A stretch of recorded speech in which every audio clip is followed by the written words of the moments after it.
information. Health and Family Welfare Minister Ampareen Lyngdoh today inaugurated the first state-of-the-art molecular microbiology laboratory in the northeast at Pasteur Hills, Shillong. Chief Minister Conrad K. Sangma was supposed to inaugurate the project. However, he was caught up since the departure time of President Draupadi Murmu was postponed earlier today due to some technical snags. Speaking on the occasion, Lyngdoh said that they will now be able to test and certify the products from the state of Meghalaya and make them available across the globe with the inauguration of his new laboratory. According to her, they are able to implement this entire system through sector schemes with collaboration with Food Safety and Standards Authority of India.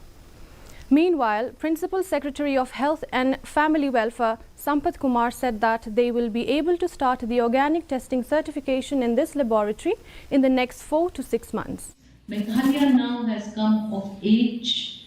We are now poised.